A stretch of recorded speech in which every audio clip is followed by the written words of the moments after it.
Good morning. It is 9:20 a.m. I have to return this beautiful car today. I did make some observations though. They don't clean these things as well as they should. A luxury vehicle, some high clientele could purchase this car, or could rent it, and these guys just don't clean it. So I'm looking up here. Looks like it resembles boogers. Down there, same thing, or crumbs. I don't know. It just now creeps me out that I'm driving something that, you know. Anyway,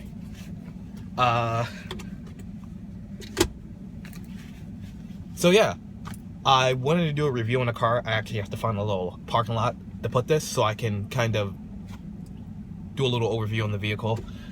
This is the most expensive vehicle I have ever been in. It's a Cadillac SRX, and Cadillac SRX. Model for whatever. I don't follow the car line as much as I should. And this is a 5-speed automatic with manual shiftability. It has how much horsepower? I don't know. I didn't even research it. I just got in the car and I'm like, okay, because I'm trying to get over how big of a car this is. Leather, everything. I think the seats are heated, but I can't find out how to do that. Electronic boot, electronic trunk. You know, we say boot in other countries. Electronic trunk, sunroof or moonroof, or yeah, moonroof, because the entire roof is glass, and then this panel comes all the way back, as I'll so demonstrate. That sunroof is opening too.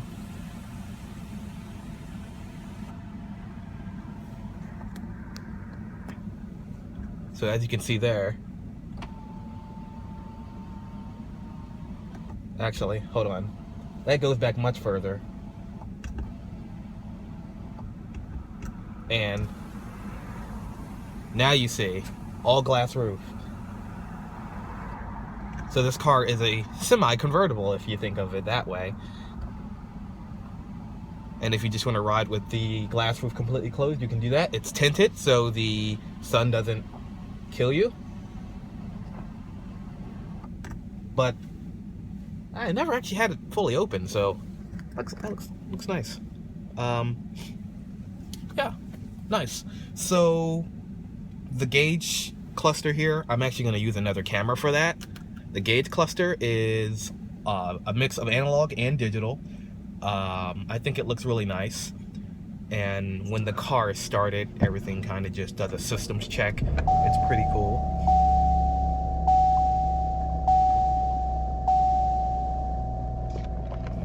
You have your electronic parking brake.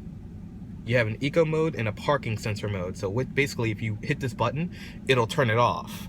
By default, it's on. So if it's on and you go to back up, it'll give you a series of beeps telling you, okay, you're getting close to something, you're getting close to something. As well, if you put it in reverse, you get a backup camera. You also have voice commands, but I don't know how to get them working. I'm not really a fan of the entertainment systems that come in these cars, because Android car, or what is it, Android Auto, and then Apple Drive, I forgot, Apple, damn, CarPlay, can't get these, and then the Android has one, I think it's called Android Auto, and they basically have their own system where it basically runs on Android, and anything you could do on the phone, on an Android phone, you can do on your system. These systems are all proprietary. Nobody likes them. Their navigation is super slow. Absolute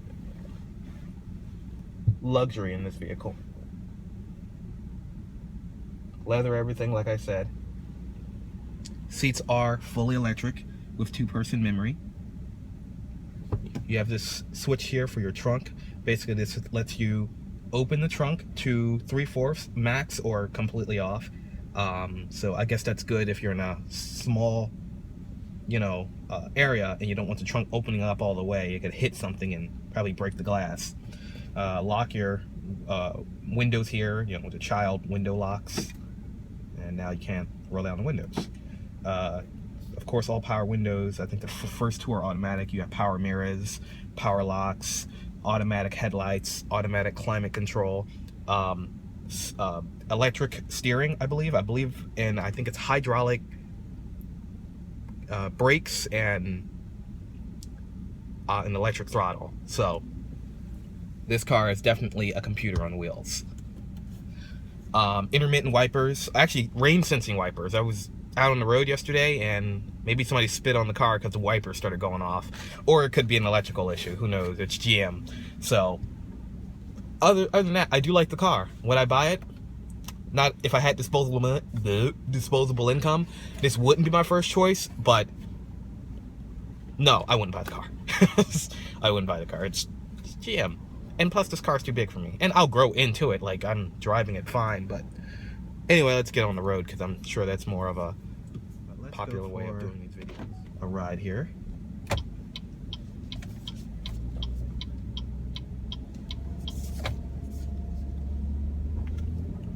So, what does it drive like? Well, it drives like a luxury automobile. It floats over the bumps. So there's a pothole on the street. So when I came up the street yesterday, actually I might do it on video, I hit that pothole. I keep forgetting it was there, and it soaked it up. Usually you get like a lot of cabin rattle in most cars, but this one, it soaked it up. But you know, not saying this car's pothole proof, because it's not. It's just, you know, got good suspension. I don't know what kind of suspension this has. I don't know if it's some kind of air ride, or I don't know, but this car does ride pretty good. But for the price, yeah, it should. It's a luxury SUV. So the shifts are nice and crisp. I have used the manual shift option. It's all right, nothing to really scream about, but it does what it's supposed to do. Steering, when I first hopped in here, it felt pretty dead. Probably because all of the electric... Oh, here comes the cop. Act natural. Okay. The steering felt pretty dead when I hopped in the car yesterday, because I'm not used to driving cars with steering that is this kind of electric. It really feels like it's well oiled. And I don't like it. I like to feel the road under me. I like to know what the wheel's about to do. Like, I really only feel that when I'm like hitting big bumps like I just did now. The wheel kind of twitched.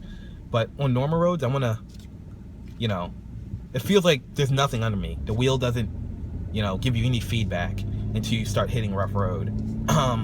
So that's one thing I'll complain about. I just like to know what my car is doing, especially this monolithic thing. But the whole point of this vehicle was effortless driving. That was the point of this vehicle. Effortless driving.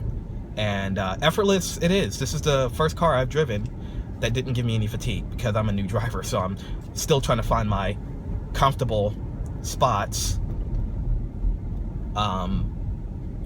when driving, trying to find comfortable positions. But this car, first of all, I'm sitting up high. It's absolutely gorgeous. It makes me want to buy an SUV. And acceleration is smooth. Even if you get on it, it's smooth. It's not like a Honda with variable timing, where you step on it and you get that burst of energy around like 3,000 RPM. This one's just smooth acceleration. And it's not built to be a performance car. It's a luxury car. But if you need to get on it, it makes a good sound, and, you know, and it'll get you moving. Merging on the highway is no problem, but it likes fuel. You know what? Speaking of fuel, I got to put some gas in this thing. I didn't say anything about putting gas in it, but I don't want to get charged either. What else is true to say about this Cadillac SRX 2015 model? And we're gonna stop because that light is yellow and it'll turn red now. So I think that's it, really, to be honest with you. Cadillac SRX 2015. Go ahead and buy it if you've got $38,000, because I really don't know how much this car cost. I'm sure it's somewhere around that. Okay, there's my review.